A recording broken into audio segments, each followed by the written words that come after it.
Hey, Jake, I brought you and your friend sandwiches because I thought you might be... Oh my god! What are you doing? Mom, we're playing a game! Are those the Dungeons and the Dragons? I saw a program on that on the TV. It's how Satanists indoctrinate children into their coven.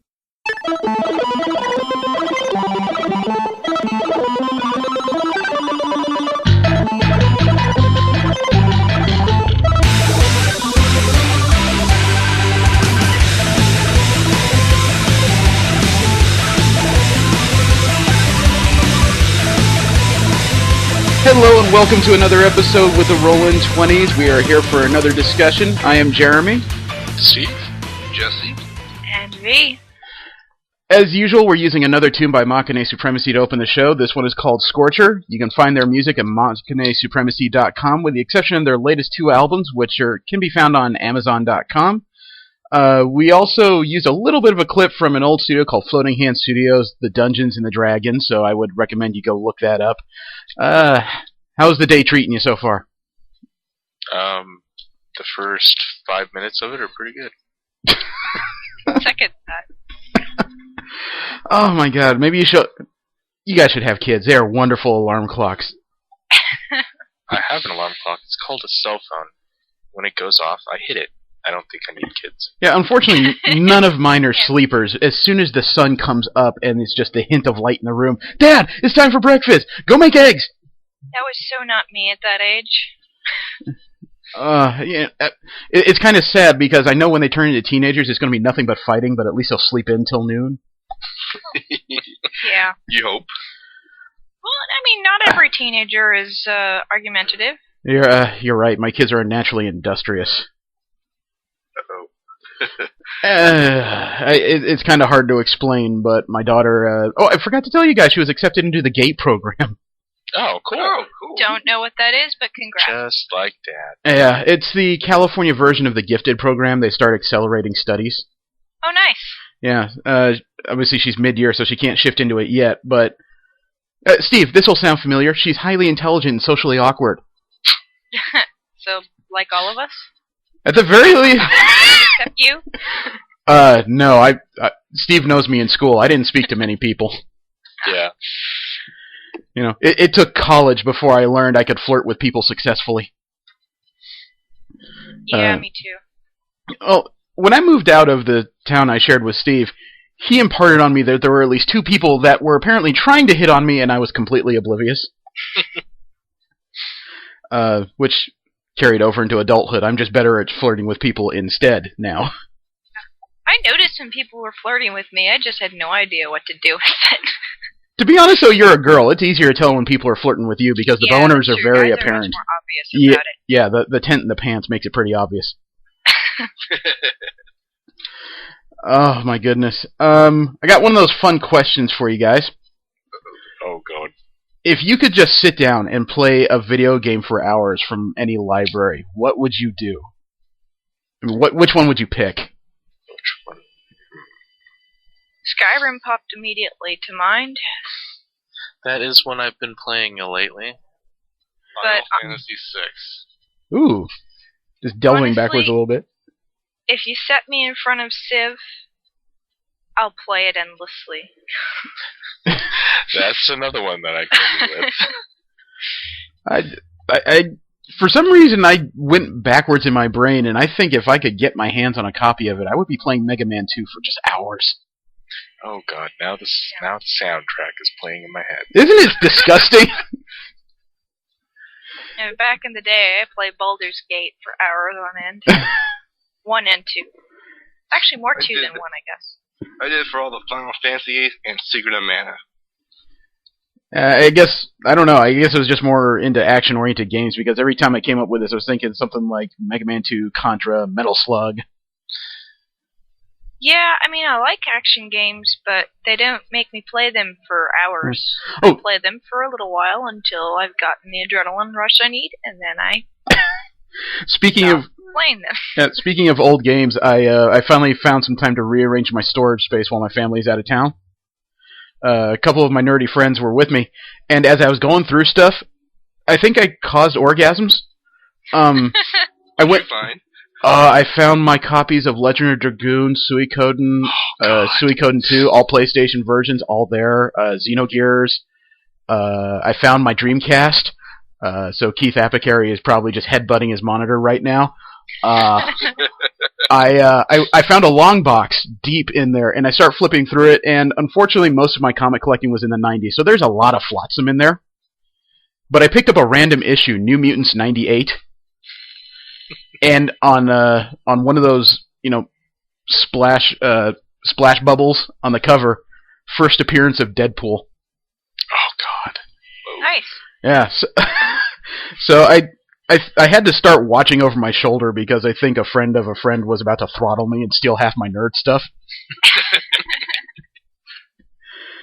So it was like a nerd time capsule in there. It was really disturbing. Oh, V, did you hear about the Baldur's Gate Enhanced? No? I did. I have it even. Oh, awesome. Okay, I've got it too. I just wanted to make sure. Wait, what is Baldur's Gate Enhanced for those of us that don't have hours upon hours on video games right now?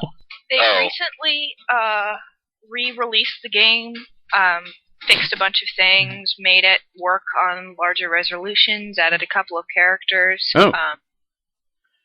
See, they did a pretty good job. Cool. I got news like that a couple weeks ago when they released Darkstalkers Resurrection. Ooh. It's on Xbox Live and PSN. They re-released I want to say Darkstalkers 3 and 2 in high def versions with online player capability. Nice. So it's like 1,200 points right now in Xbox Live, which comes out to around $15. I'm strongly considering that. Mm. Steve knows I lost myself in that game for a while. Oh, it was the game that created Street Fighter Alpha. I mean, crap.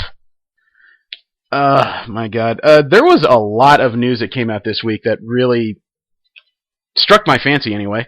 I'm sure a few of you guys saw the leaked Ant-Man footage. No. Yeah. I saw it, but I was at work. I didn't get a chance to actually watch it. Okay, it's not actual movie footage. At San Diego last year, the director that was hired to work on the Ant-Man film decided to release some test footage to show how he would imagine the character. And this guy could make Ant-Man look more badass than anybody has ever imagined him. They showed him trying to take on two thugs guarding an elevator at the end of the hallway, and as he ran at them, he shrank down, like mid-jump, so he suddenly landed on the barrel of a gun, ran down it, and punched the guy in the face. And for those who don't know, Ant-Man's size shifting doesn't change his overall density, so when he hits a person, even small, it's like a full-size human being smacks you.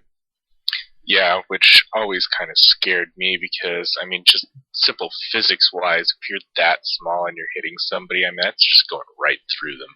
Could be, but I mean, he jumped over another one, grabbed his tie, flipped him over, changed size a few times. I'm curious now. This actually looks interesting.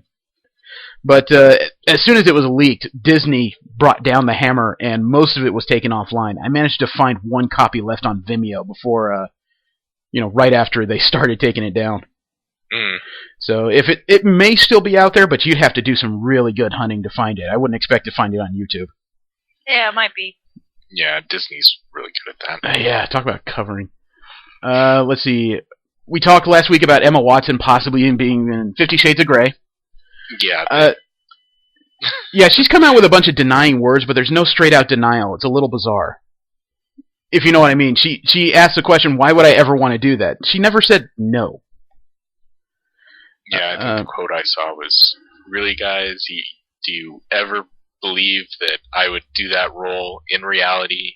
Really? Well, as you pointed out last week, Harry Potter's already shown his wang on Broadway, so possibly. Yeah. There's also a rumor that Anonymous may have started this whole rumor just to mess with her. That seems awfully strange for an international hacking community to mess with one person. Yeah. Especially one who hasn't pointed their own media hammer at them. Yeah, I mean, she hasn't done anything. Yeah, not that she I'm. hasn't done anything. I know this whole thing strikes me as very odd. I get the feeling somebody's covering up the possibility she could be in the movie. Let's see. Grant Morrison says that Damian Wayne, the Robin who died, was never to have a happy ending. According to an interview he gave, Wayne was originally supposed to die within 4 issues of his debut. Yeah, so this character was apparently destined to be, I don't know, the latest sacrifice on the altar of Batman. Get more angst. You know Hey. what? Give it 5-6 years, they'll bring it back as some new villain. You know, I'm just, at this point, Batman seriously needs an ice cream cone. I think he could use one. Mark Ruffalo says that the studios are not interested in a solo Hulk film right now. Yeah, there's been 2 in the last decade. I know, but honestly, not surprising because he's, he was my favorite character in Avengers, but it seems, going by the last 2 movies, that it really. Hey, Jake, I brought you and your friend sandwiches because I thought you might be... Oh my god! What are you doing? Mom, we're playing a game! Are those the Dungeons and the Dragons? I saw a program on that on the TV. It's how Satanists indoctrinate children into their coven.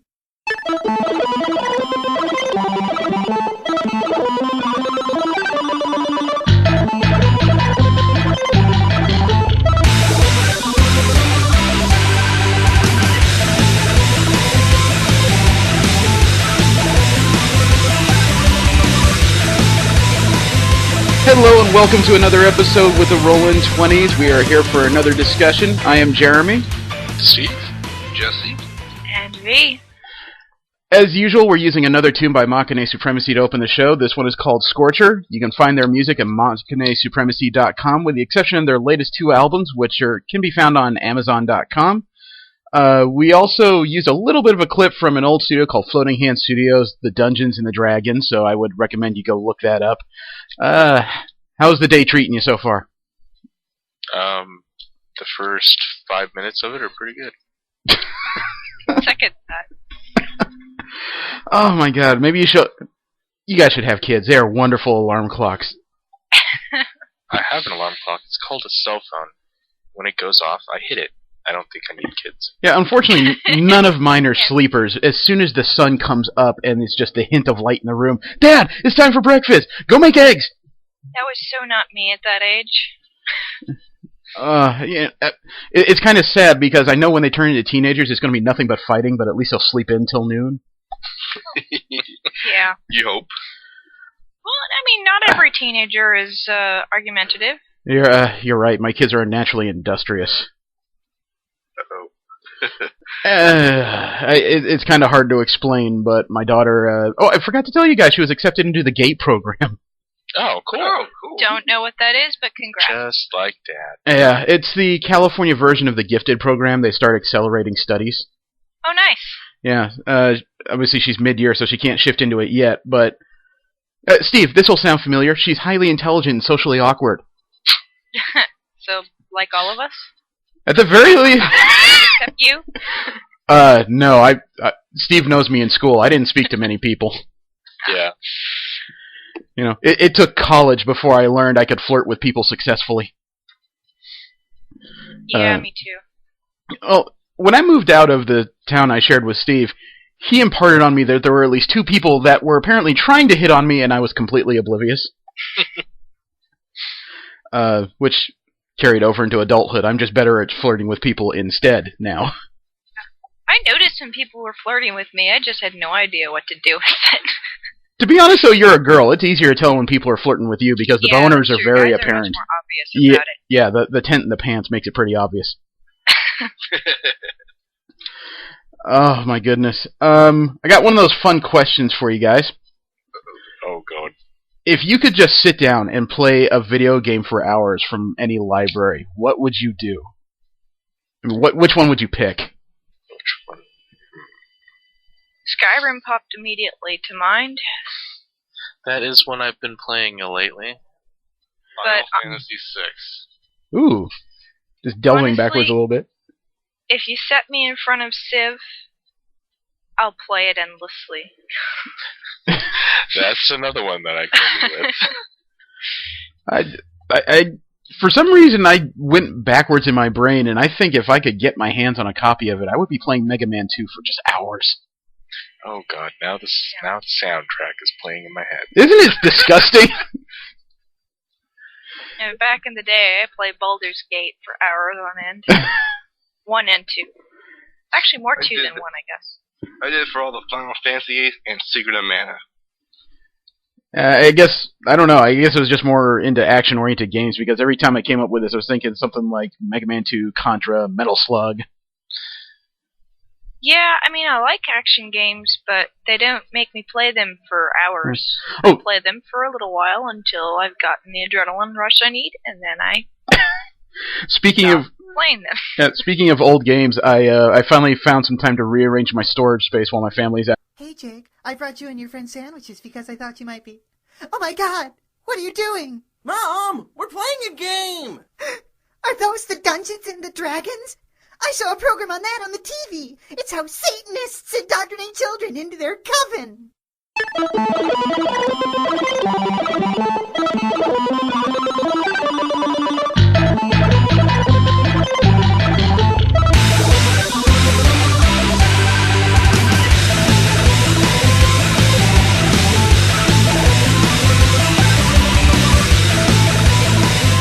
Hello and welcome to another episode with the Rollin' 20s. We are here for another discussion. I am Jeremy. Steve? Jesse? And V. As usual, we're using another tune by Uncanny Supremacy to open the show. This one is called Scorcher. You can find their music at uncannysupremacy.com with the exception of their latest two albums, which can be found on amazon.com. We also used a little bit of a clip from an old studio called Floating Hand Studios, The Dungeons and the Dragons, so I would recommend you go look that up. How's the day treating you so far? The first 5 minutes of it are pretty good. Second that. Oh my god, maybe you guys should have kids. They are wonderful alarm clocks. I have an alarm clock. It's called a cell phone. When it goes off, I hit it. I don't think I need kids. Yeah, unfortunately, none of mine are sleepers. As soon as the sun comes up and it's just a hint of light in the room, Dad, it's time for breakfast! Go make eggs! That was so not me at that age. It's kind of sad because I know when they turn into teenagers it's going to be nothing but fighting, but at least they'll sleep in till noon. Yeah. You hope. Well, I mean, not every teenager is argumentative. You're right. My kids are naturally industrious. Uh-oh.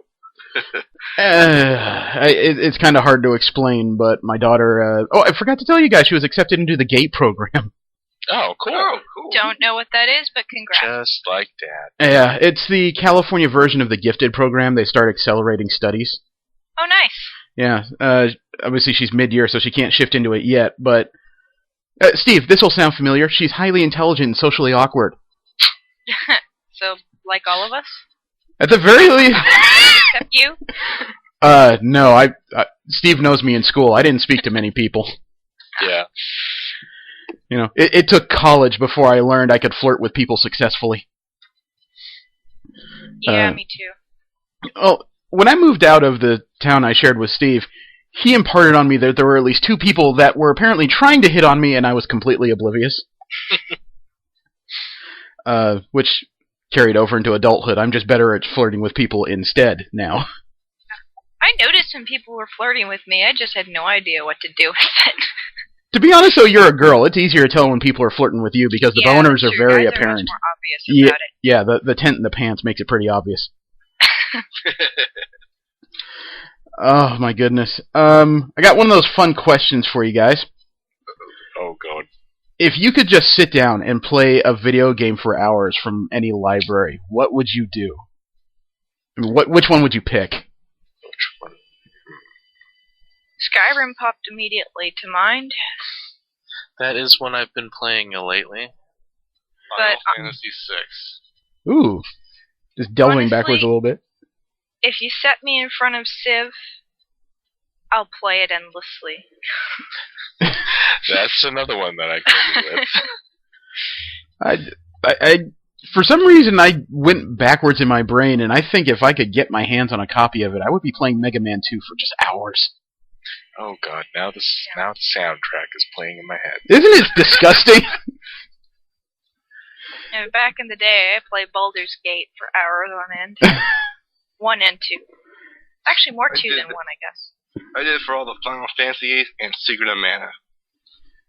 I guess, I don't know, I guess I was just more into action-oriented games because every time I came up with this, I was thinking something like Mega Man 2, Contra, Metal Slug.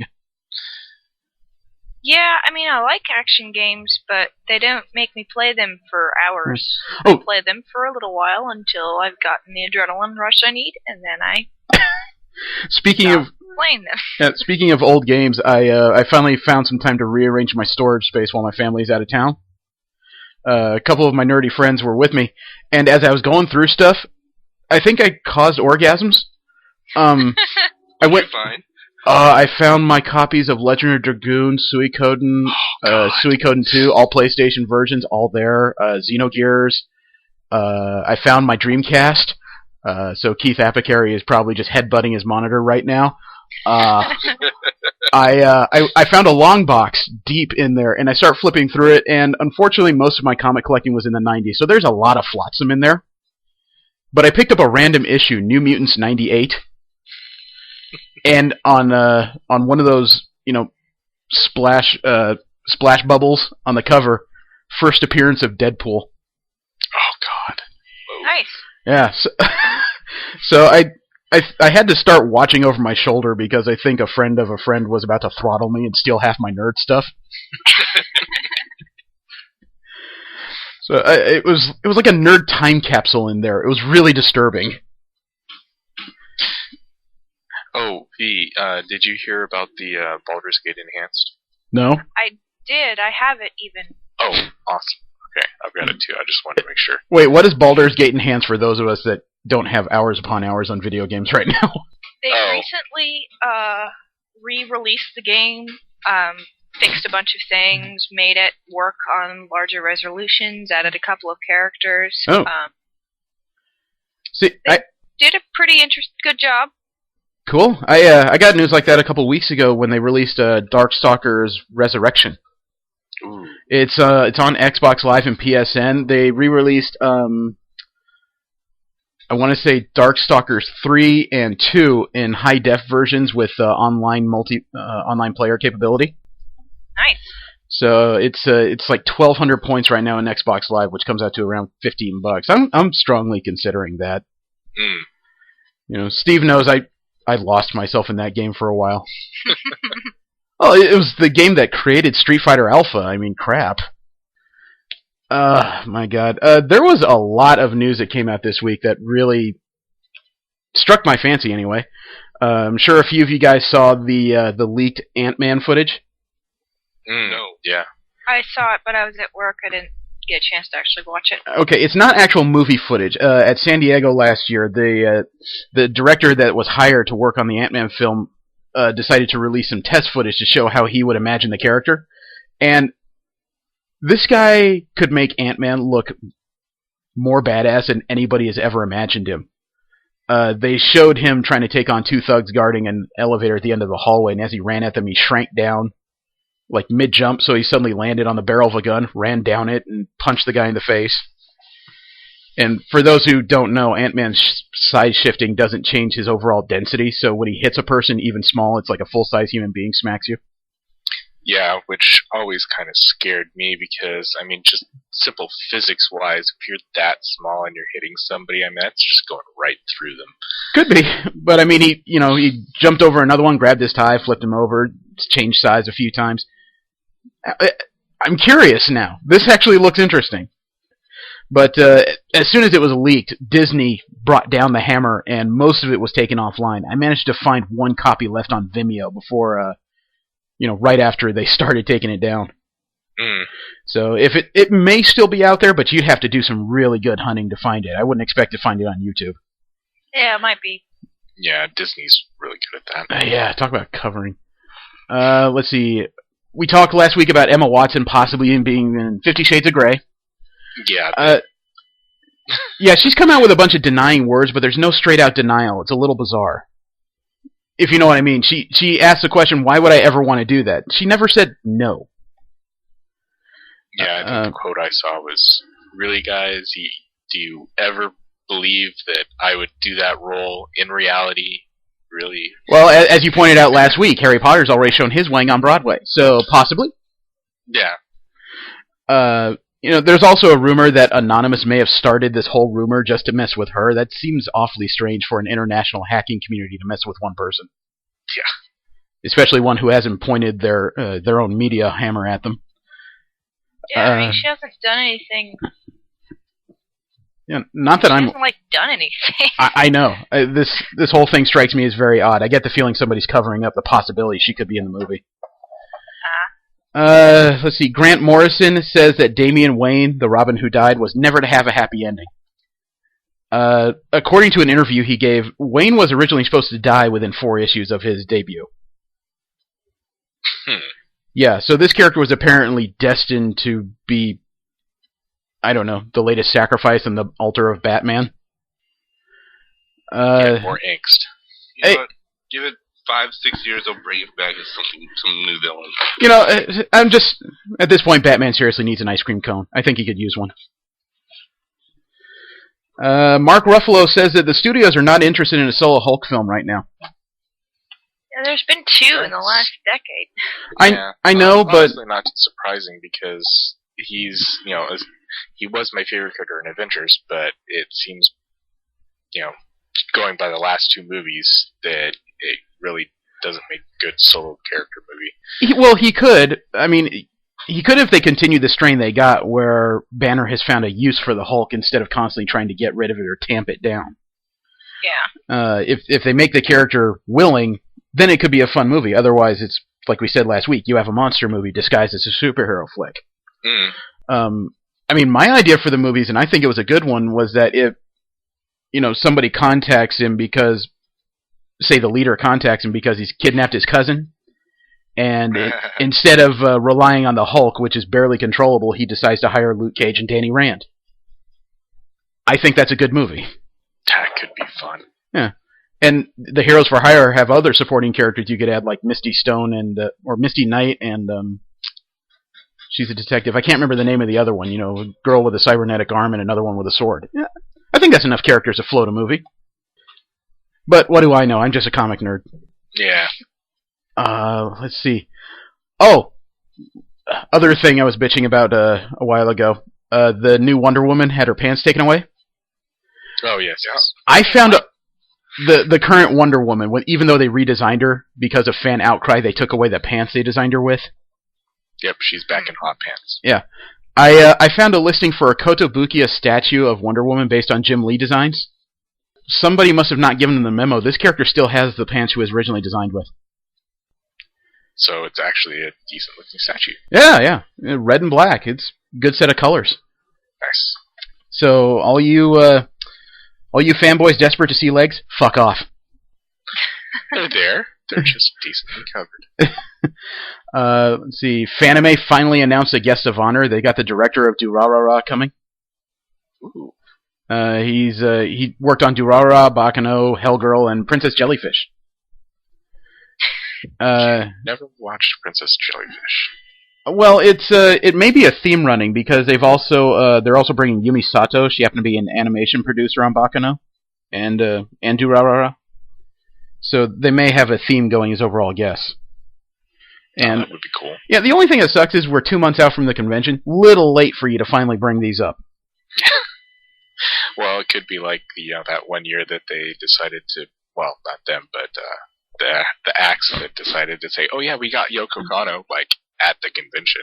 They didn't even say it at the convention. She was special guest on the billing. So that pissed off a lot of people. Let's see. DC staff are starting to leave their books before their debut issues come out. Whoa.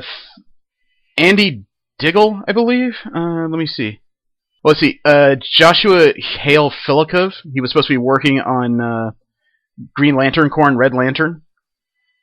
He left the books before his debut issue came out, which is really bizarre. Andy Diggle left Action Comics before his first issue hit stands. And that's a serious problem. Yeah. It's very jarring to readers when you have different writers and artists every other month.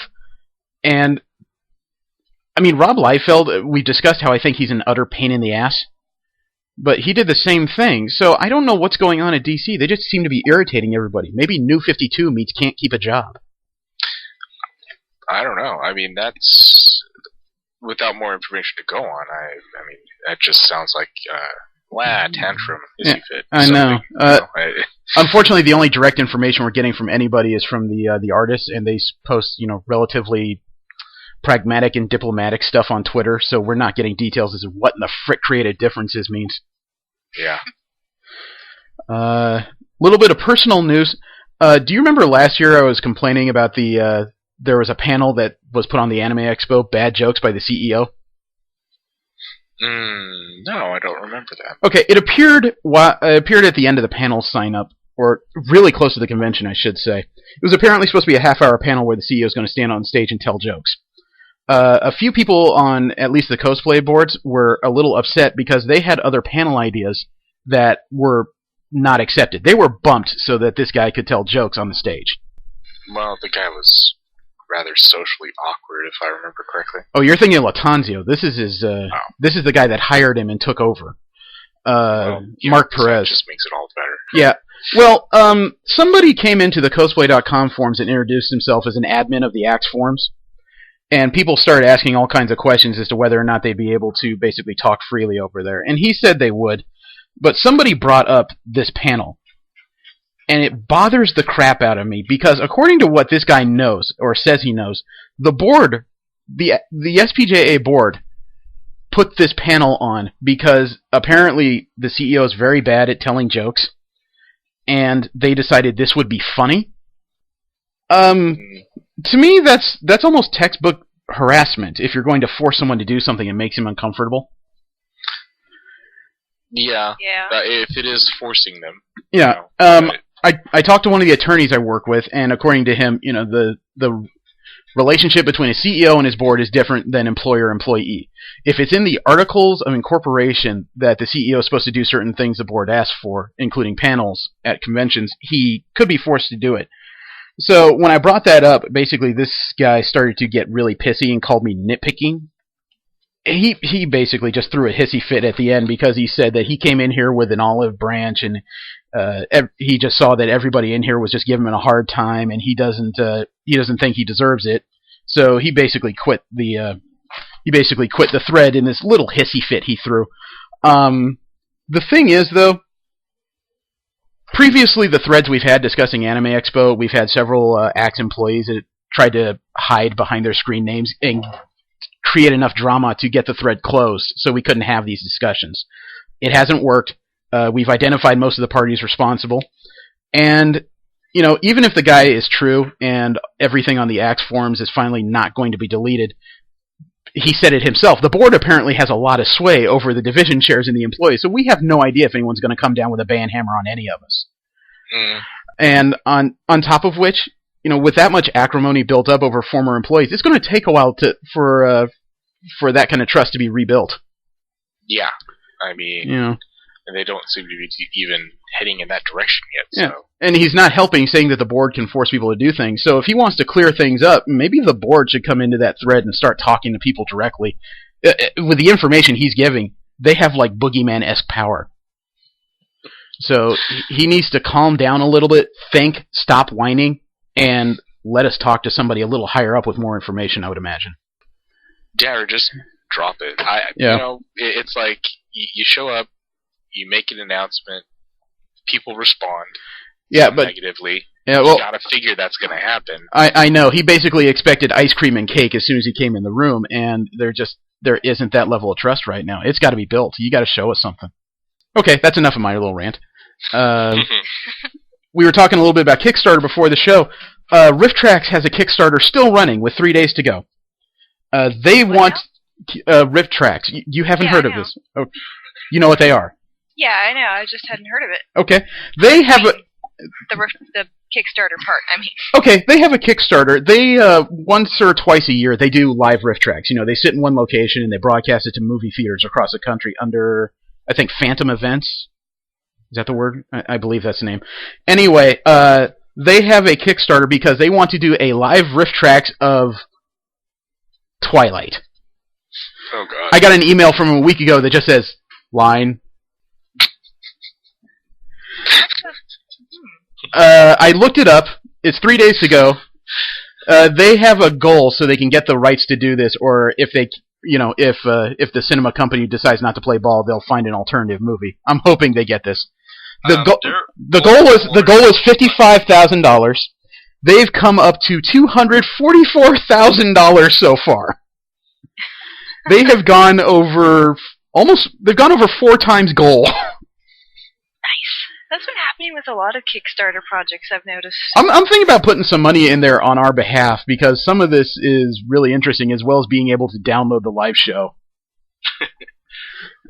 Well, not only that, we could get our names on a thank you for pledging money.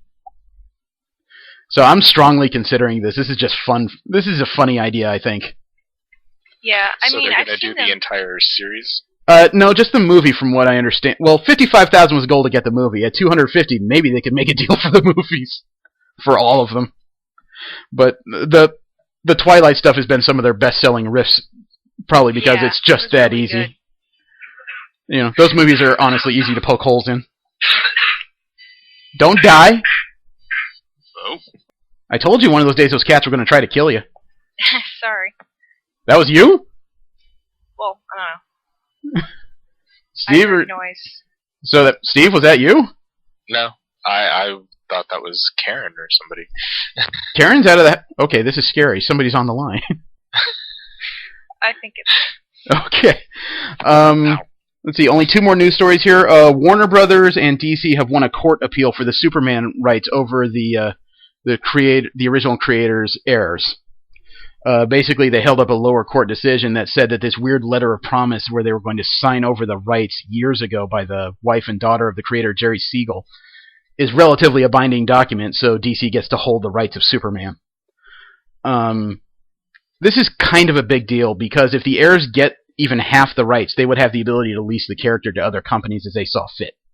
I would like to see the family at least get the money they're due, absolutely.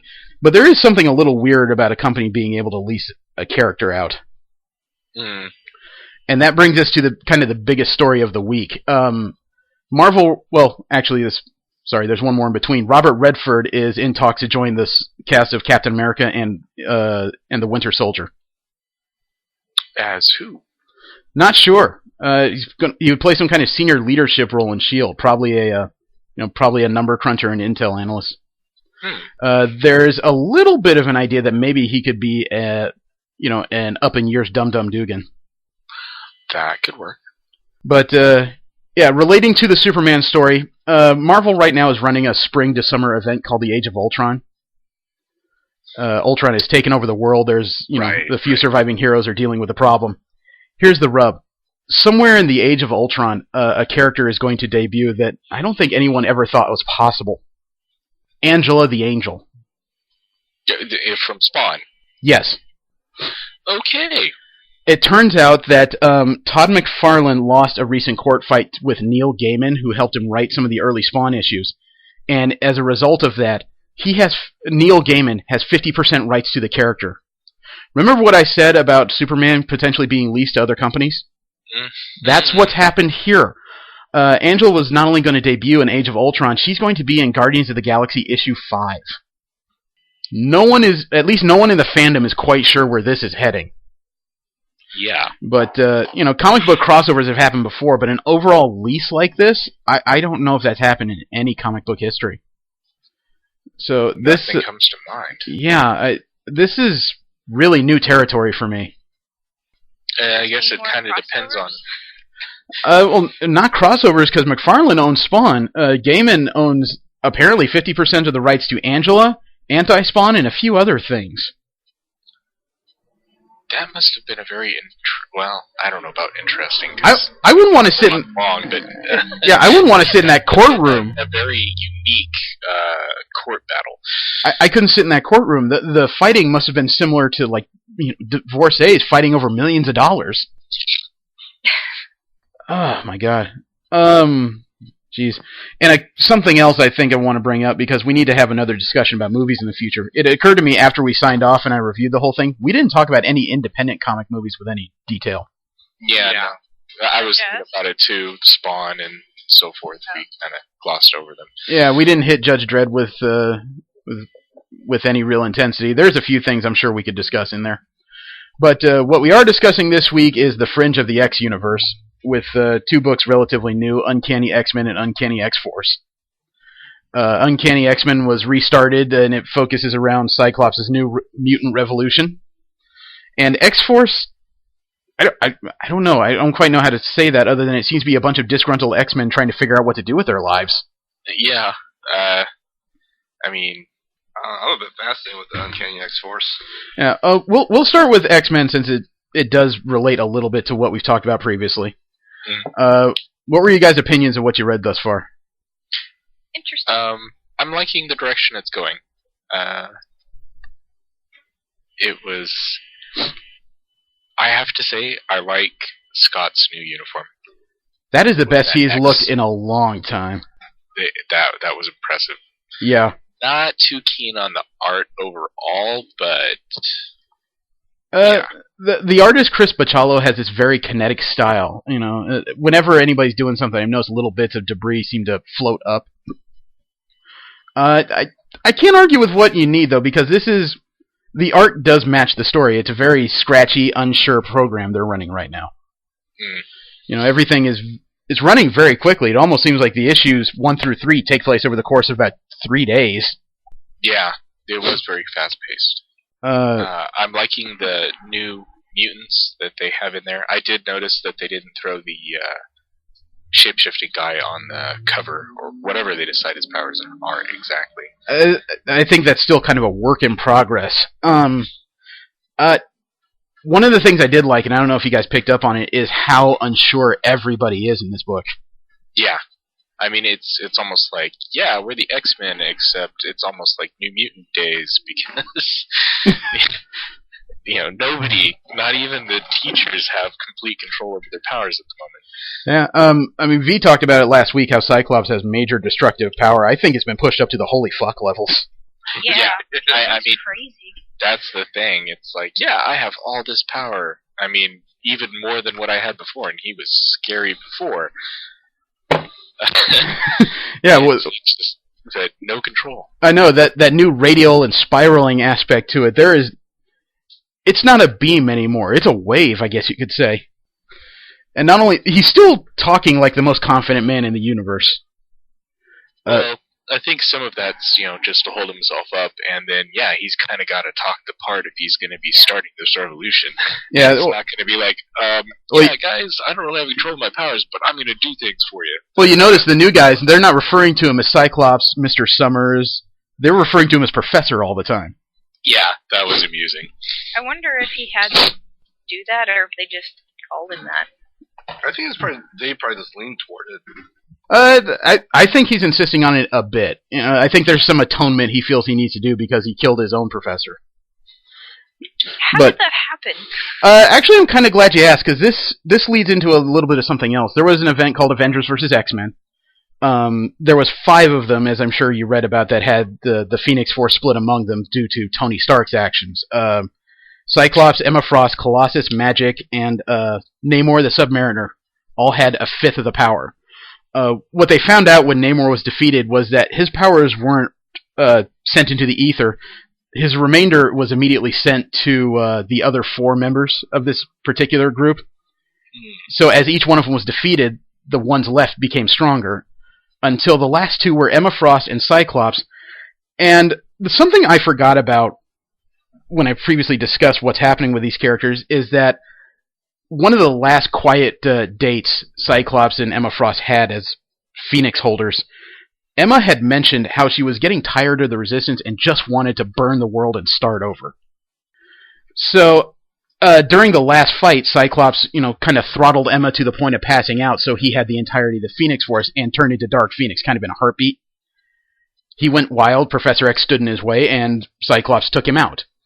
Whether or not that had to do with the Phoenix is kind of arguable, but it did occur to me that before Emma was taken out by Cyclops, he saw she was in trouble. She was getting hit on by Thor, Hulk, and a couple of very strong Avengers and X-Men. So he may have done what he usually does and taken it upon himself to bite the bullet and keep her from destroying the planet. Yeah, I could see that. I was a little confused with her little angsty diatribe to herself where she said that she betrayed him. Yeah. What way did she betray him? She didn't actually betray him, but I think she felt she was close to losing control. Gosh. You know, she had been discussing for days how she was just getting fed up with the Avengers and people were turning on them, and it was just going to be so much easier if they started over. You know, Cyclops will never admit to anybody that they have a problem. He's one of those Atlas people. He will take the world on his shoulders to keep everybody else smiling. And I think he's taken it into him. I think he took it upon himself to save everybody. He didn't anticipate that it would take more than a tactical mind to control the Phoenix. Yeah. Well, I don't think he was, he's got the other half. She's sitting there going, well, yeah, we should just, start over. He's probably thinking, well, I've got this under control. Well, he did. He's the one who kept talking her down and saying, I don't think we can do that. Yeah, but at the same time, it's I don't know. Well, I've watched it happen so many times to have the I don't know, arrogance to be able to sit there and say, yeah, I can do this. Well, it's not like he had much of a choice, because he didn't take the Phoenix willingly. Yeah, he never took the Phoenix willingly to begin with, and then when they found out what was left of it, well, what choices did he really have? Yeah. But I do like how Emma Frost has turned in this, because they haven't taken away any of the haughtiness of the character, but they definitely knocked her way off her high horse. All of them, really. Yeah, well, she especially, with the fact that her telepathy is damn near uncontrollable. You're projecting again. Yeah. Yeah, that was funny. I am glad to see they're rekindling that relationship. That was one of the best things about Jean Grey dying, was that Cyclops finally seemed to have somebody he could talk to on all levels, instead of just the high school sweetheart syndrome. Yeah, fanboy. Yeah. She's always pushed him to do some really interesting things that have often been for his benefit. But she mentioned it, and I agree. The one character in there that's really scary right now is Magic. Yeah. Was I the only... liking the humor in the book. I know, but was I the only one that, in her interactions, it seemed like she has a thing for Cyclops? Okay, Jesse can confirm, because he was reading over my shoulder, and I was like, oh, I hope they don't go that route. And... because, yeah, when she first showed up, and she's like, are you two together? And no. She's like, oh, thank the Dark Lords. And just that look, I don't know if it was intentional, but that look that she was giving them. Well, yeah. I don't know, V, maybe you can give me a little perspective on this, but it seemed like over 3 issues, whenever Cyclops was talking about something, and even other people may have disagreed, she was right over his shoulder in complete agreement with him. Yeah, now that you mention that, I definitely do see that. Although there was a little resistance with the whole Magic Bus issue. Gave in very... That was hilarious, but I mean, she did a lot of things I would almost expect a doting girlfriend to do. I mean, even when they were encountering the Avengers, he was dressed in street clothes. He was getting ready to confront them, and she said, well, you can't do it dressed like that, and suddenly, magically changed him into his uniform. That was a bit of a strange touch. Yeah, I don't know if they're just trying to show a little more teamwork, or, yeah, I mean, the only way they could have really made it obvious is, the fluttering eyelashes and so forth, which isn't in her character at all. No, and but... of course, you've got one of the students, and she's threatening to break him, and that... She didn't threaten to break him. She promised if he went after her, I think the sex would be damaging. She might just be, looking up to him as a mentor figure. It's possible. I don't know, but I picked out other phrases that are kind of nagging at me. Magic, the actual character, Ilyana Rasputin, died way back in the 90s due to a virus that was killing mutants only. Since then, she was reborn. Just the demonic parts of her remained, and this Belasco, this demon lord of the dimension she came from, basically put those demon parts back together. She's been complaining for a while that she has no soul. She is just a demon. She is not human, which is why she is so negatively playful all the time. But I noticed that in her diatribe, she mentioned that when she was a kid, the word revolution was an ugly word. This character had technically never been a kid, so I'm starting to wonder if her experience with the Phoenix Force put her back together somehow. That would be intriguing. I mean, especially considering the fact that out of all of those people, technically she's the only non-mutant. with the way that she's configured right now. Well, technically, from her rebirth, she'd be a demon, yeah, but she's suddenly using the teleportation powers very freely. Mm-hmm. And that was her human side. I had actually forgotten what her original mutant power was, because it was kind of got overshadowed by the whole soul sword and everything else. But, her mutant power is teleportation using limbos and apex. She has to pass through limbo to get through anywhere else. So I was suddenly reminded with her explanation of Doom. But I do agree. When she was complaining that every time she was being used, Cyclops was easier to get somewhere, get somebody out, and maybe her code name has gone from Magic to Magic Bus. Yeah. It suddenly seemed like she was just another human teenager complaining, but Dad! Yeah, that's... It does make me wonder, though. I mean, the fact that she is suddenly, especially after her, just recently putting her brother in his place as far as the fact of, I am not who you think I am, that she's suddenly relating with Illyana so much. I do think it's curious, but it could just be she needed space. I mean, as long as Colossus was around, he was always she was always going to be the little sister. She was never going to be allowed to grow up. So this could be her superpowered tantrum to the point of, maybe I finally figured out that I want to be somebody different. And honestly, only a girl with heart and soul could do that. So I think it's strongly possible Yelena Rasputin is back in that character. Yeah. And the Phoenix Force is the force of rebirth, so... Well, it has brought back several characters prior. Mm-hmm. Complete from the grave, but that's, wow. Infamously Jean Grey. Yeah. And then you also kind of have to wonder, I mean, you've got a healer strong enough to bring a recently deceased girl back to life. What effect is that having on her? I don't know, because honestly, she has not taken a strong thump to the head yet, from what I've seen. Yeah, not that we've seen. Yeah. And the final part of this team so far, Magneto has really gotten multifaceted lately. Yeah. I mean, especially in the last issue, really seemed to step back towards the old Magneto. Well, you can't argue he doesn't have reason. I mean, the first issue, brand new Sentinels appeared out of nowhere. And I'm sorry, but a 10-story tall walking robot usually makes some kind of noise before it pops up. Right?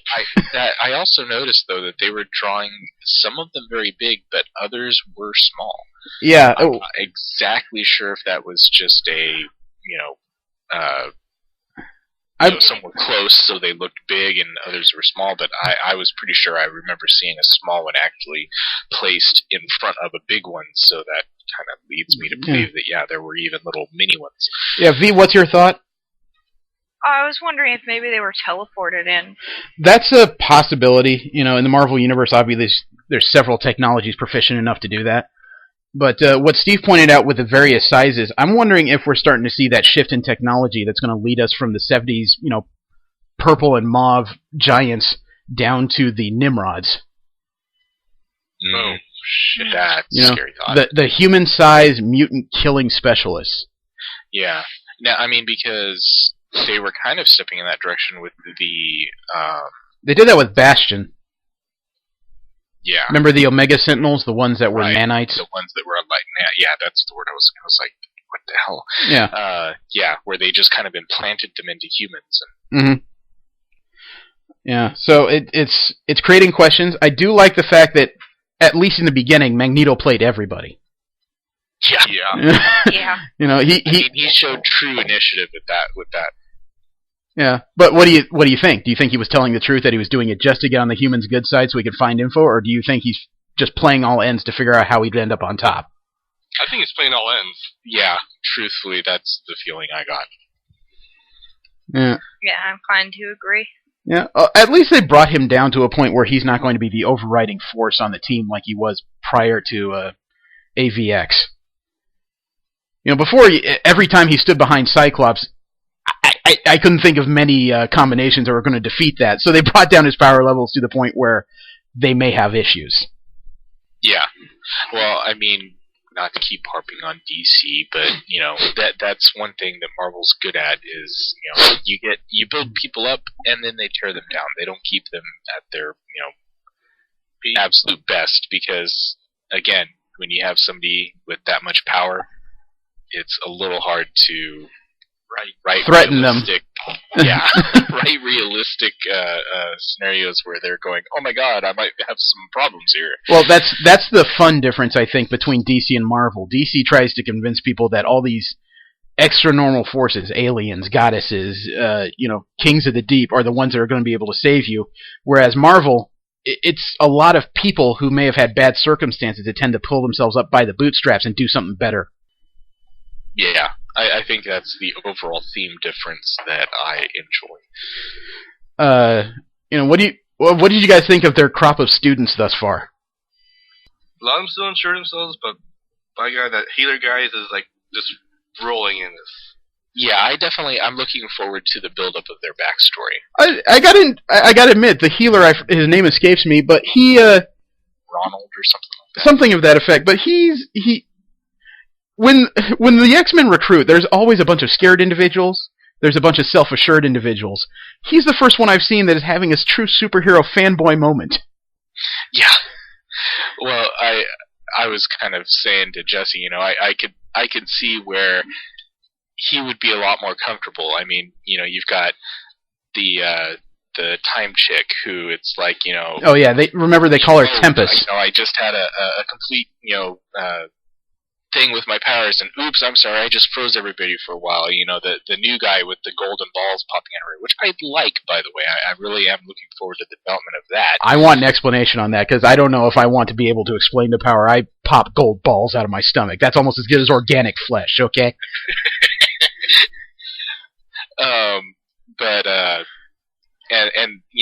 That has obviously been shown to have its issues. Then you've of course got the guy that can assume other people's identities. What happens when he's in the bathroom brushing his teeth and pops into his head one of the female characters and is looking down going, oh, there's all that's a Dear Penthouse Forums moment. But at the same time, then you've got this guy who can heal, and it's like, oops, I accidentally activated my powers and got rid of your headache. Sorry about that. Oh, no problem. There doesn't seem to be a lot of threat issues as far as that goes. So yeah, I could see him being the most comfortable and confident person in there. It's like, yeah, what do I care? You're describing all these kids and it's great, but when you keep describing the shapeshifter, the phrase that popped through my head, and it's kind of a frightening one, Cyclops has a mystique under those circumstances. That would be very interesting if somebody of that level of ability did show up. It could be curious. Mystique's been in X-Men shortly twice, and the writers keep flipping her back over to villain, which is just fucking frustrating. No, if you're going to develop a character, develop a character. Don't say, okay, you're going to be a hero, and do over! Hey, guys, I gotta go. Sorry, there's an emergency. Oh, okay. All right. Sorry, let us know how it goes. Yes, we'll do. Sorry. Alright. I hope that wasn't serious. Yeah. Alright. But it's... The encounter they had with the Avengers in issue 3, that was superbly well written. Cyclops' diatribe, the interactions between him, Hawkeye, and Captain America... I was reading the whole thing, just nodding my head. Yeah, Carol Danvers' pleas for him to just at least talk rationally. Or to do things nicely. Yeah. Yeah. How do you accuse someone of murder nicely? Yeah. Oh, man. And the absolute shutdown of the Avengers with a flick of the hands. Yeah. That was a statement beyond statement. And I especially loved the way Cyclops just capitalized on it. Well, hang on, we'll get into that. Yeah, they're going to do. We'll get into that in a second. But I mean, yeah, it's true that the Rookie just shut them down in a second. But not only that, it was literally the statement that one of the weakest ones of them was able to stop the Avengers cold. And then, which is of course why everyone is so afraid. Yeah, but then add into that comic books have caught up to the technology, and they recorded the fact that people had tablets and were just watching this in the street, that's a statement that will go viral very quickly. Oh, yes. You know, we stopped the Avengers and we didn't do anything. But he does have a point in a lot of his speeches that Captain America and the Avengers do represent the overall authority, and the authority so far has not been nice to a lot of these, you know, relatively young people, college-age people that are developing powers.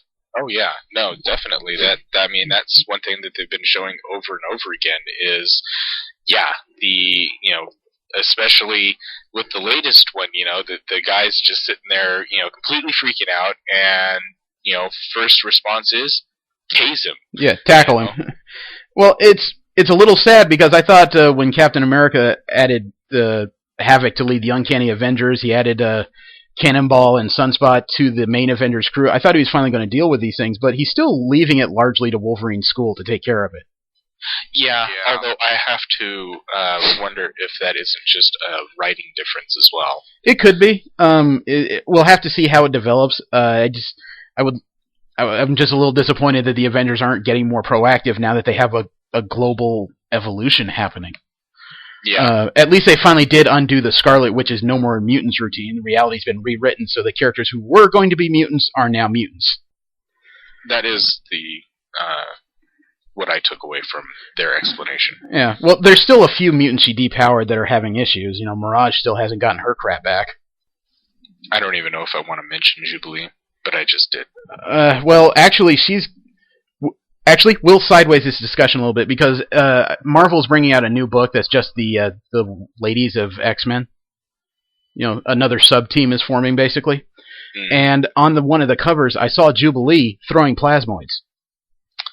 Mm. I know she's in the series, but the cover was her throwing plasmoids. I really hope that's not a flashback. Yeah. Because her power may not have been like the most destructive or flashiest among them, but at the same time, she was such a mood lightening character. Yeah, I mean, she essentially took over the heart and spirit of Kitty Pryde. Yeah, well, she was an Excalibur anyway. Yeah, but hopefully they're going to fix the character. They can keep the vampirism as long as they make her a mutant again. That's my thing. Yeah, I mean, it could just be another unique facet of her character. As long as they keep it interesting, then, you know, of course, no problem. Yeah, but well, let's go back to the discussion. After the Avengers were shut down, they teleported out. They found out that Tempest apparently has extreme range on her abilities. Because they froze the Avengers in Australia. They teleported back to Canada. The time bubble was still up. Right. And I liked the discussion of, we could really take advantage of this. What do we do? And Magic just says, I can teleport us into their towers. We can clog all their toilets and change their underwear drawers. Yeah, and just the expression on Scott's face, and I'm just like, oh my god, he's going to do it. I know. It's going to be awesome. I know. It's just what about the expression? Even worse. What about the expression on her face where she looked like she found a new plaything? Yeah, it's just I was sitting there looking at it, and it was like cat watching mouse. Yeah. Toy. Yeah, but the move he made instead was godlike. I don't want to use the word epic because that is way overused in nerd parlance, but that was the ultimate move. That was checkmate. You know, that he had the faculty, you know, the main four members of the team teleport to the Jean Grey School, and all he says is, to me, my X-Men. In other words, we have shut down your biggest ally. Who wants to play? Yeah. You know, and if that video went viral like you know it would, it'd be across the world in seconds. That means some of those students, those teenagers in the Jean Grey School, they're going to strongly consider. Yeah, they're going to strongly consider if they're taking the right path. I mean, not only did he shut them down, but within minutes he's on their doorstep saying, "Come see me." He wasn't daring a fight; he's recruiting. Yeah. Now I have to wonder: is that going to lead into whichever of the original five? Oh, so you guys haven't read it? Right now, in All New X-Men #9, the last panel was the exact same thing, just from the other end. There was a flash of light. Suddenly, everyone's staring at the red suit Cyclops, saying, "To me, my X-Men." Yeah. And in that issue, all five of the originals had gripes, different ones. You know, Iceman wasn't appreciating being talked to by Kitty Pryde after a training session. Angel is still trying to figure out where this mutant genocide he heard about is coming from. Beast was almost ineffectual in a danger room fight with Sentinels. Cyclops is not being listened to, and Jean Grey is getting very invasive with her telepathy. So Angel is still my top candidate, but the other 4 have very strong reasons at this time to switch sides. So I don't know where this is going, and it's... Yeah. I want the next issue. This is just freaking awesome.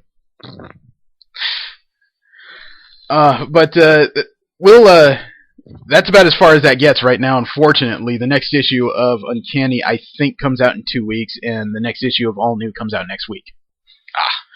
But we did have a strong 2 issues to a new series, Uncanny X-Force. Yeah, still working the plot out, but definitely got my attention. Well, it's definitely a team that's supposed to be out there taking care of the loose ends that Wolverine can't afford to take care of, which is it's what I consider to be an out-of-character step. I know I like growth of characters, but for Wolverine to say, I have to distance myself from X-Force, I'm sorry, the last guy who said that was the one-eyed man he split himself off from. Either own your shit, or don't talk about it. Yeah. Let alone, when Cyclops distanced himself from X-Force, Wolverine was the one who created the new one. Yeah. So, I'm a hypocritical prick. It was amusing watching him do some subtlety with getting Psylocke into this. He wasn't even subtle, he just told her, check your email. And I gotta admit, she had a reason to be angry. Oh, yeah. Yes. At the same time, you're a telepath. I'm sure she's had to deal with it a lot before. No, I'm not talking about the student. That's just an irritation. I'm sure she was angry over Phantom X. Oh, yeah. No, that was creepy as hell. Yeah, the fact that his 3 brains are now inhabiting different bodies, all of which are clones of him, his nicest one is in a female, and he's fallen in love with her? I am freaked out beyond degrees I can explain with that. Yeah, I was just like, oh, that's just not right. See, that's why I had you guys read the last issue of the previous Uncanny X-Force, because that's not something I can I couldn't explain that very well. Except for the fact that was explained in that. What, in the narrator bubbles? Well, no, the fact that since I read the issue 35? Yeah. Then I understood that they're all essentially clones of each other DNA-wise, and then each one was actually each brain was actually in one person at previously. Yeah.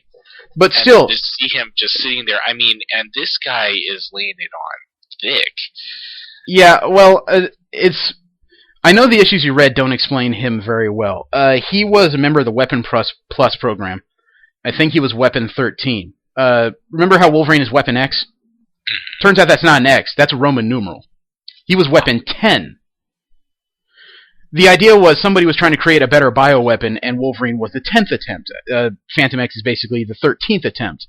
There was a weapon they finally came up with, but the program was destroyed. Phantom X pretends to be French, as far as anyone can tell. His real name, as he told everyone, was Jean-Claude. Nobody knows the truth. I'm not sure he knows these days, but he has the power of what's called misdirection. He can make people instantly believe what he's telling them, to the point where they can see things that aren't there, which is how Jean-Philippe disappeared in front of them. That's kind of handy for a thief. It is. It's teleportation, but... Yeah, misdirection is the best word for it. It's how they explain it in the comic books, and I can't think of a better way to describe it. It's almost like trying to describe Tag from the Hellions.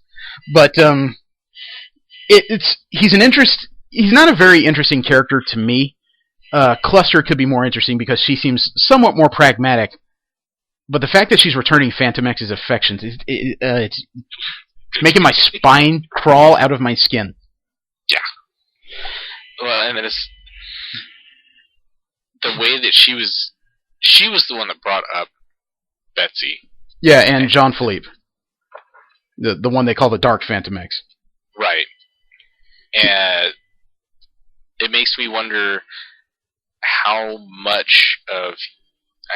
because Jean-Philippe then would be fixated on her. The male one is essentially trying to focus his attentions. I kind of got the feeling that it's like... he was laying it on so thick that I was just wondering how much he's lying to himself about the whole situation. Well, obviously he's lying a bit when he said... convince himself of, how happy he is.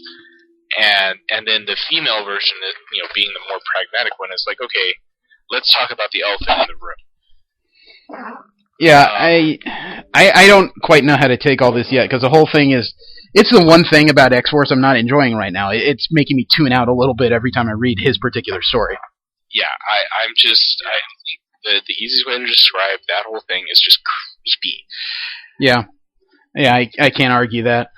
Although most of the rest of this team coming together, they all have different reasons to be upset and basically distance themselves from the big teams right now. And it's actually... It's one of the more original ways I've seen a team come together, I admit. Most of the time it's because something dropped in on them and they all happen to be in the same place, or someone's recruiting specific individuals. These are all people who have had the worst crap happen to them recently, and they just don't have much better to do. Yeah. I can honestly see that X-Force is still going to be a very violent team, because they've all got some issues to work out. Yeah. Well, I mean, we can start with Psylocke. Obviously, she's got to be a little disappointed that her ex-boyfriend fell in love with himself. And, the fact that she'd been on 2 previous X-Force teams, was used to murdering people, and now she's sworn off it because she's figured out it's not getting them much of anywhere. That's respectable. But she's obviously having anger issues because, as you pointed out, a student was fantasizing about her, and she was about to do a hard reset of his brain. And she went back to that very quickly in the issue, too. Yeah. And, now she's trying to just kind of find her place, and Wolverine figures the best way to use her is to basically take that anger, take it in the field, and work it out. Oh, that's worked so well for him in the past. I don't know why he's not a therapist. Yeah, he's trying to don the respectability suit, and it's strangling him. Yeah, if you want to don the respectability suit, hand the suit over to the Kitty Pryde, alright?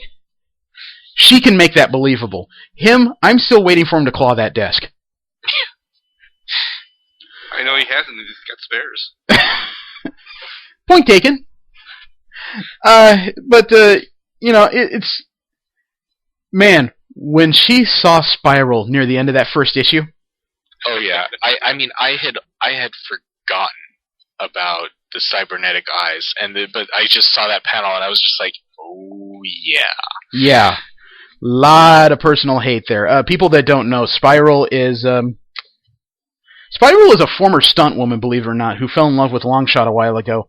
And Longshot's former master, Mojo, who is from another dimension, got his hands on her, and he basically... Yeah, he added some things, subtracted some things, and she's basically a psychotic samurai, is the best way I can put it. Except she has 6 arms. A sword in each hand, has the ability to do small dances to create different magical effects, depending on... Although it seems like her powers have been scaled back to just short-range teleportation. She apparently is going to be a member of the book, according to the covers. And the unfortunate part is her history with Psylocke is, while she was still British, she was blinded by another villain, and Mojo had the bright idea that he wanted to watch the X-Men at all times, so he kidnapped this blind telepath and shoved cybernetic cameras into her head. And she almost tried to pry him out when she first got them, but she just couldn't do it. You kind of miss your eyes after a while. Yeah. But it's not like they use anesthesia when they put these things in, so she has a lot of memory she would prefer to just shut out, even after she became Japanese. She remembers all this very well. And that anger kind of boiled over in the first nanosecond she saw her. Yeah. And I can't say she doesn't have her reasons to hate her, but she did jump in just balls swinging. Yeah. Well, I mean, honestly, as we said, anger issues. Yeah. People in this book have them. Well, the only person she's getting along so far well with anybody in the initial cast is Storm, and that's because they've known each other forever, and both of them are pissy right now. But she's, I thought she was about to murder Puck. Yeah.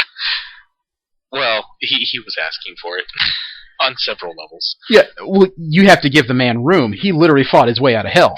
Yeah, no, this is true. And I found it amusing that he was pimping it hardcore. there's also the fact that every single other member of X-Force apparently is going to be a chick.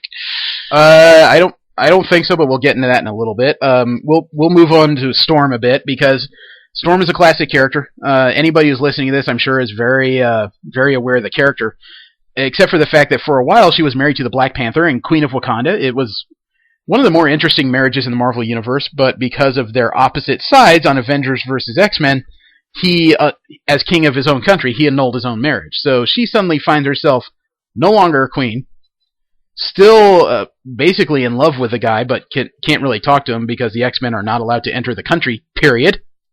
Damn. Yeah, and she's trying to deal with her marriage being over and this weird flirtation attraction she has with Wolverine right now. Ooh.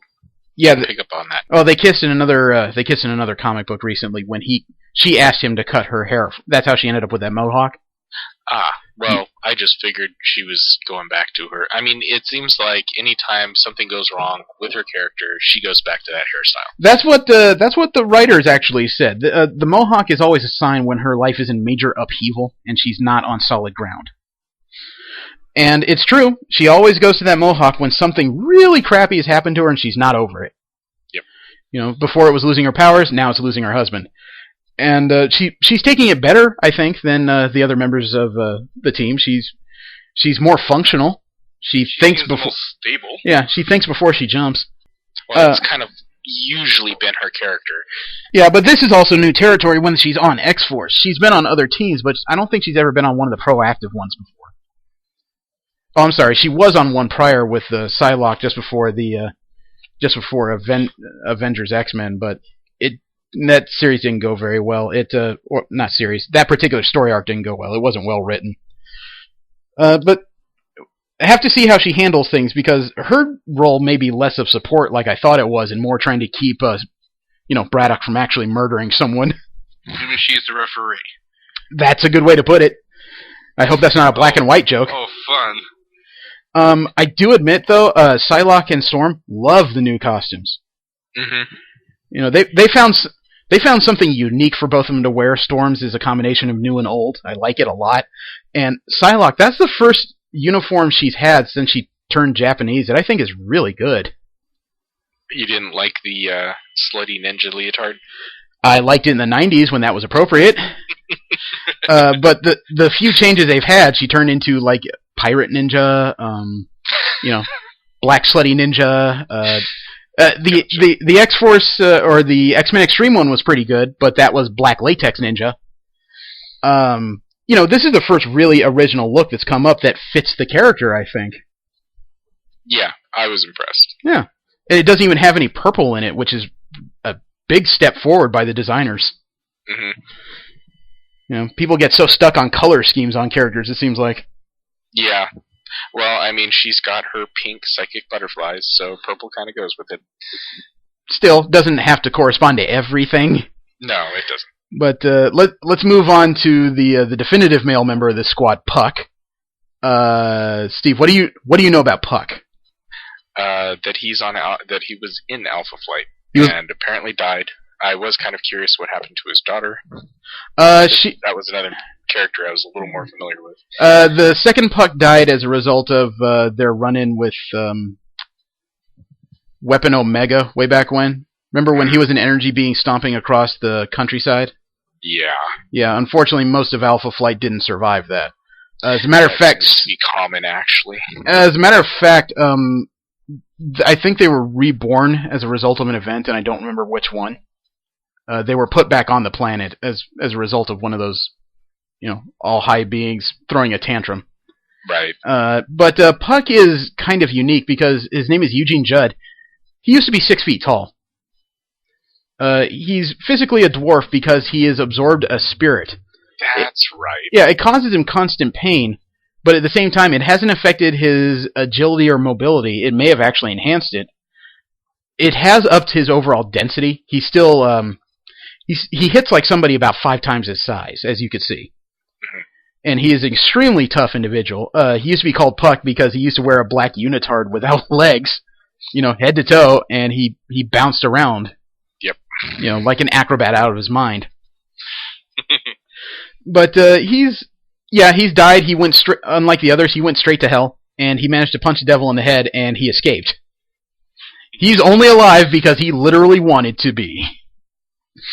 So, he's a little cockier than I've ever seen him before, but he's funny as hell. Yeah. You know, I've never seen a character whoremonger like that before. His interactions, though, why do they keep putting him next to Psylocke? Because this seems like death in the making here. Yeah, I was gonna say, I was liking the humor in Uncanny X-Men, the forced attempts by Puck, a little jarring at the moment. We'll see how it works out. Some of it was pretty good, like when she stopped talking to someone psychically, you know, with Puck in the car, realized he'd play with someone. Don't touch my radio. I'm innocent, Your Honor. Yeah. Yeah. It's kind of interesting. I mean, they're definitely going with the hardcore Canadian, but being from Alpha Flight, you know, go figure. Yeah, but this whole man listens to country. This whole book is turning into like a 90s buddy cop film. You know, as Storm is talking to Puck, you know, Psylocke is looking at one of the whores that Puck was originally talking to, and the whore just kind of, you know, just grunts at her and harumphs, and Psylocke narrows her eyes like she's about to take that sword in her back and just jam it into her face, just because she could.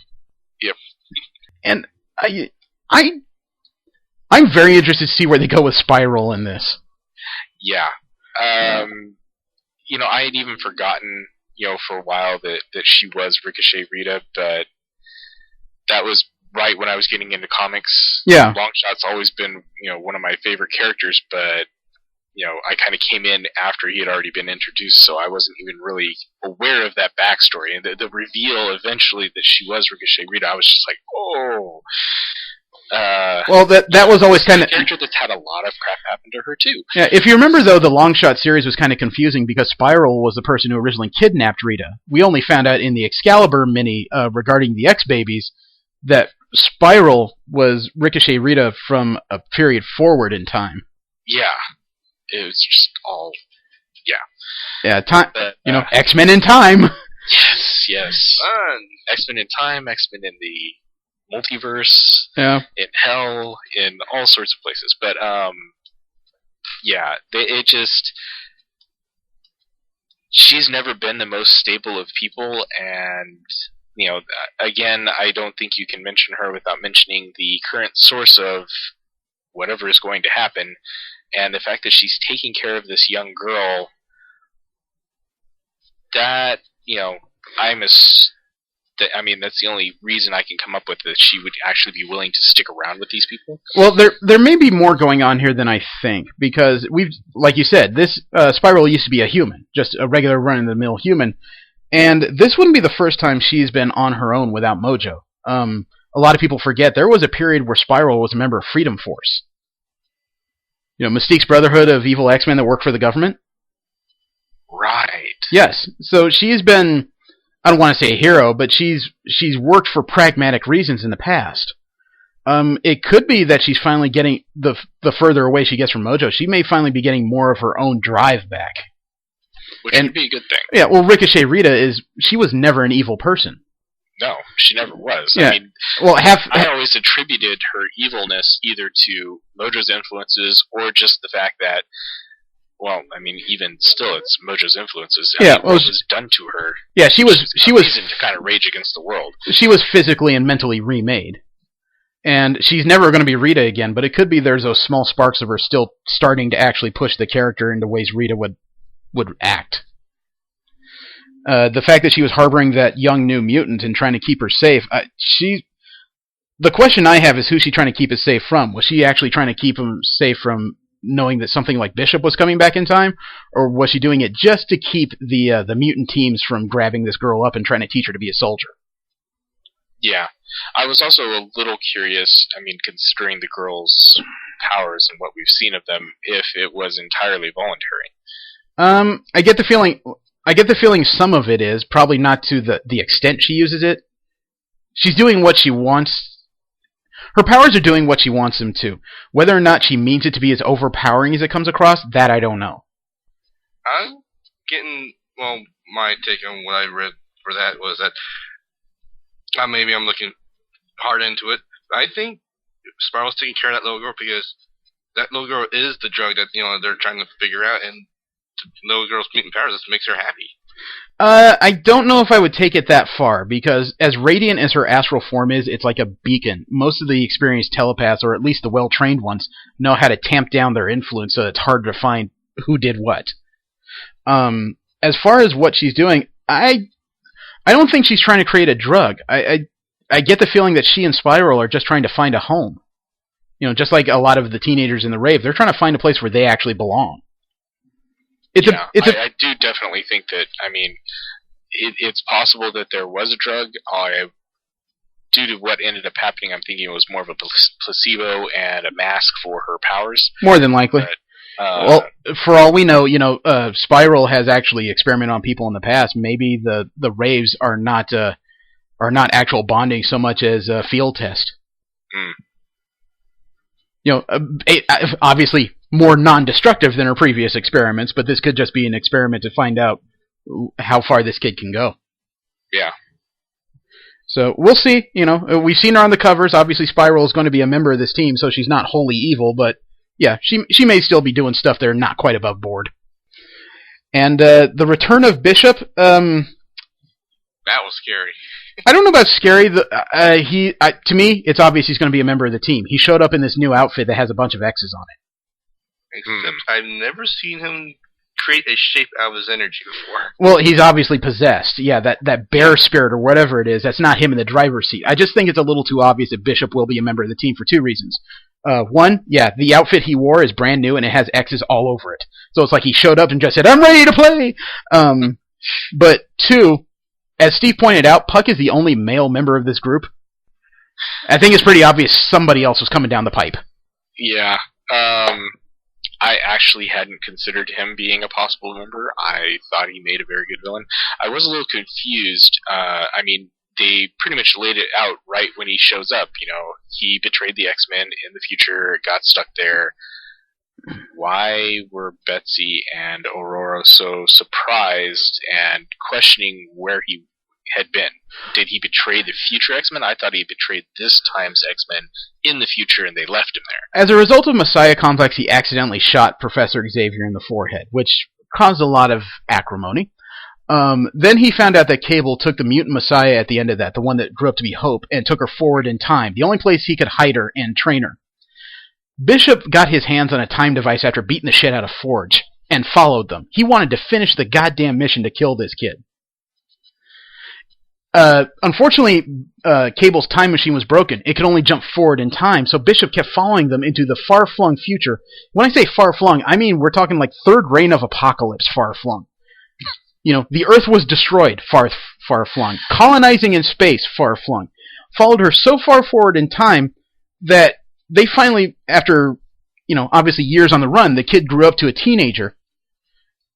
And they managed... Okay, mission accomplished. No. Hijacked his... No, Bishop caught up to them, was about to kill them, and it was only because Hope had managed to come into her own. She didn't have any other mutants to use her powers on, so she still wasn't sure what that was about. But she was well-trained enough by Cable that between the two of them, they took down Bishop, stole his time machine, destroyed what was left of Cable's, and went back in time. They abandoned him in the far-flung future. And the thing is, though, it was a little weird the way it ended, because Bishop almost seemed glad to see them go.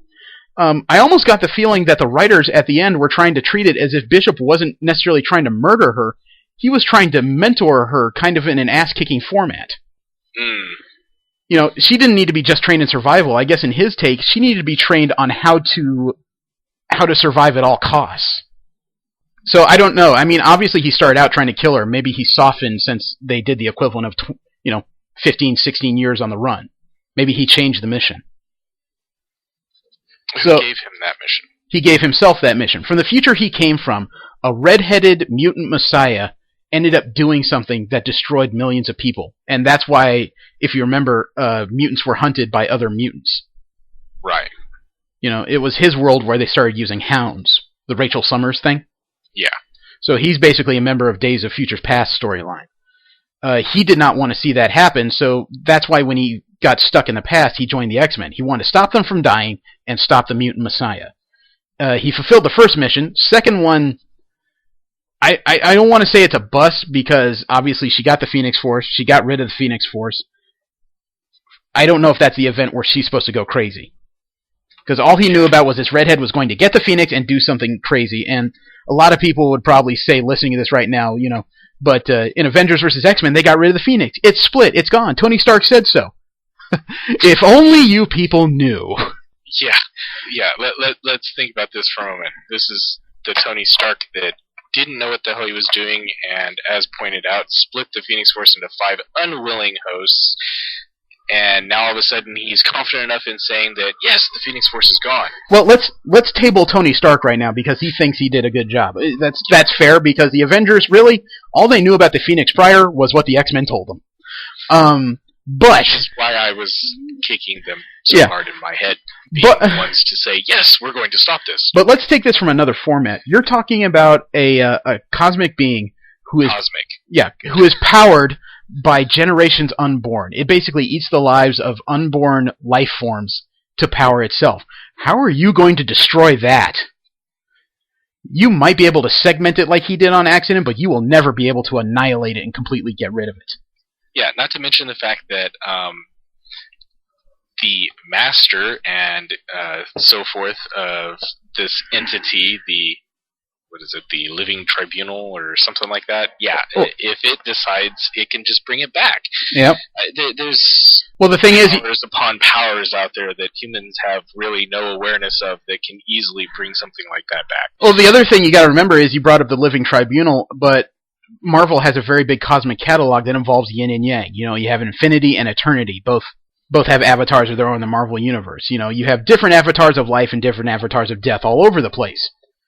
The Phoenix was the yin to the yang that still exists, and that's Galactus. Mm-hmm. Where the Phoenix, it may consume life, but it also does its best to bring life and change life, evolve life. Galactus is the thing that eats life in mass, and it still exists.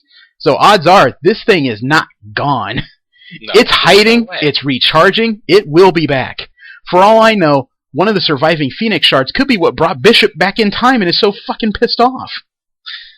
Oh, now there's a scary thought. Isn't it, though? Because it does strike me as curious that he's being possessed by this orange energy bear? Yeah. I mean, I was like, his energy signature was always kind of purple. Yeah, I mean, he does energy redirection.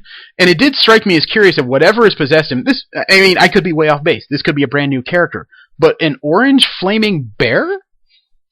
Yeah, Jesse's immediate thing was, that just made me think of Pyro.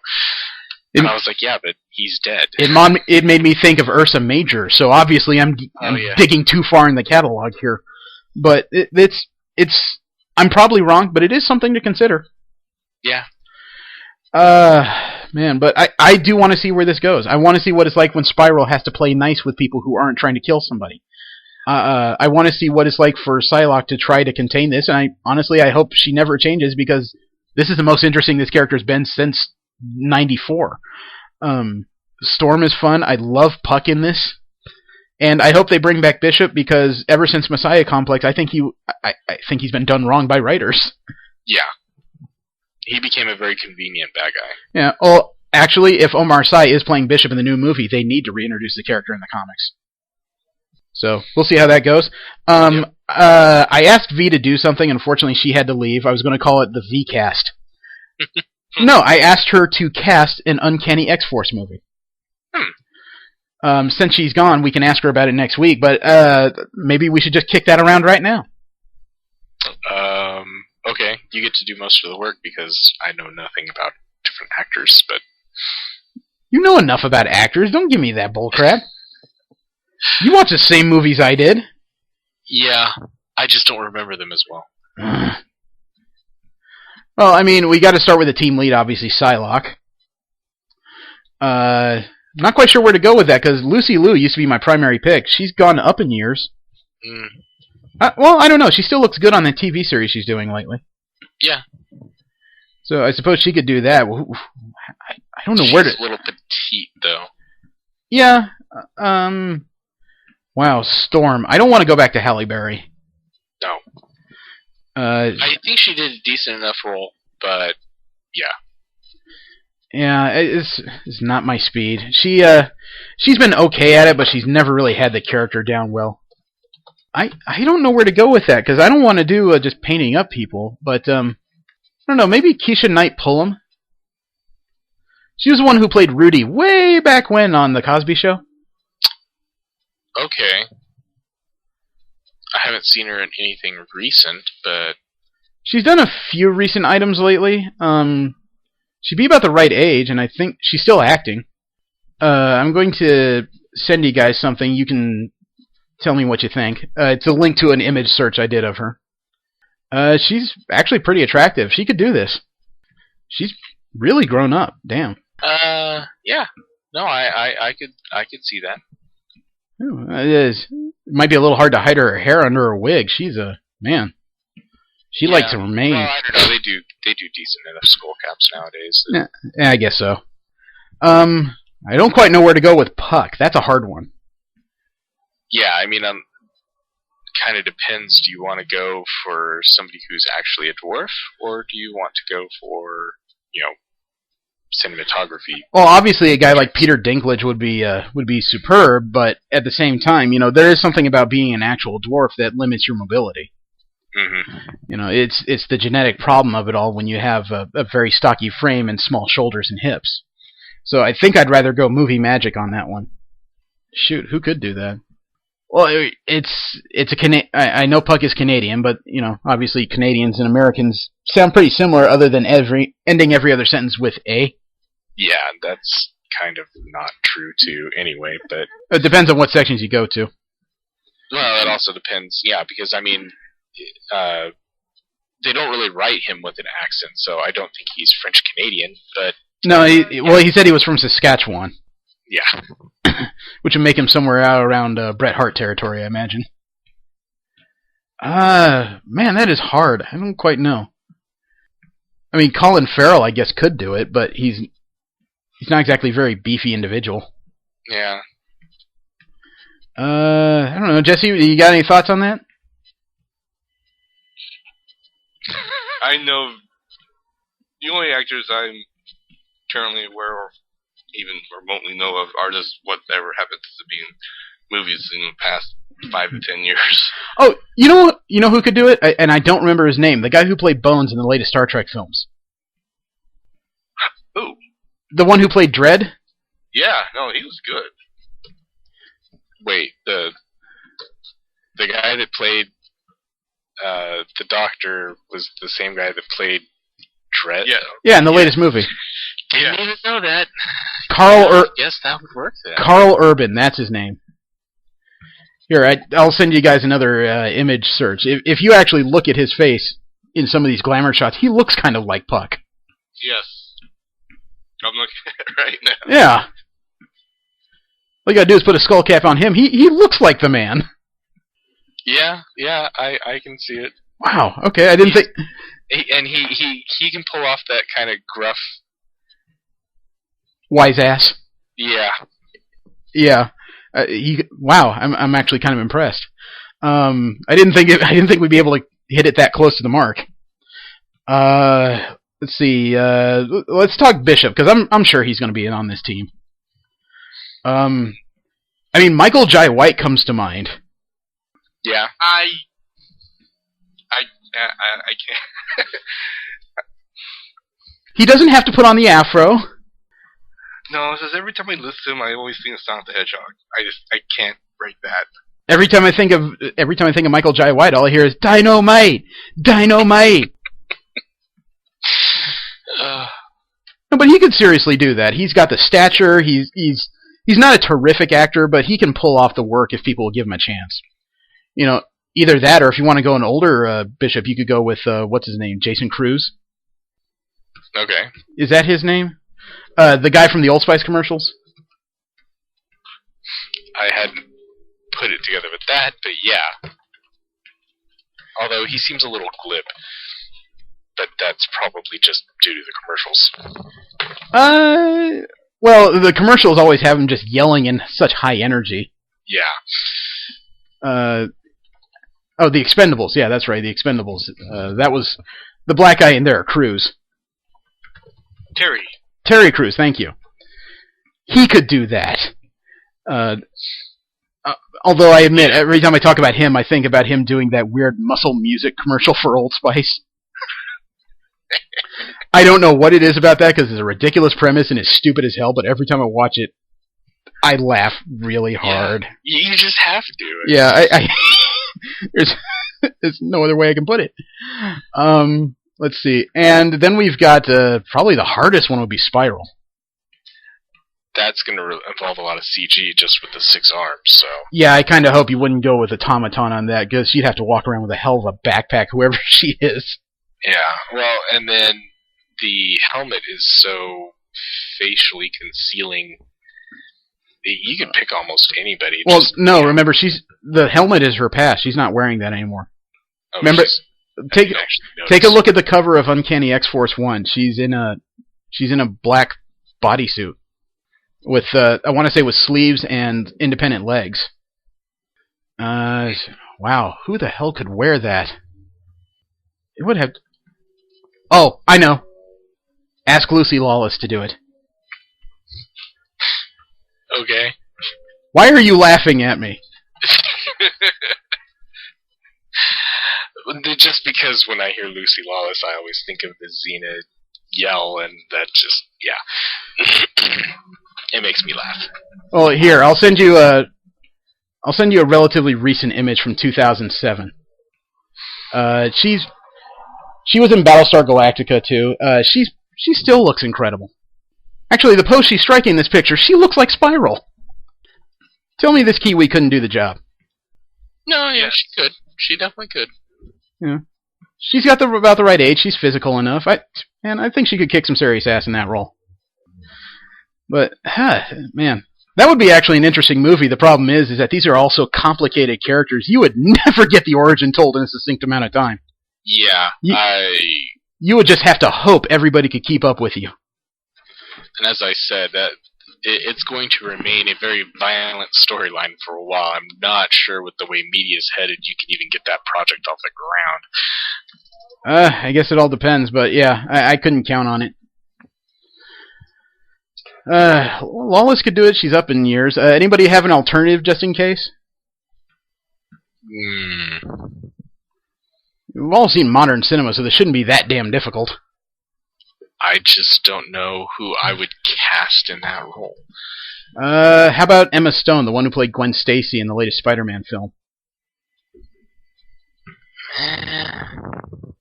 She also was in Zombieland. She played the female lead. Right. Yeah. I hadn't even linked that. I did like Zombieland, though. It was amusing. Nah, I don't think Emma Stone could do it. Oh. Yeah,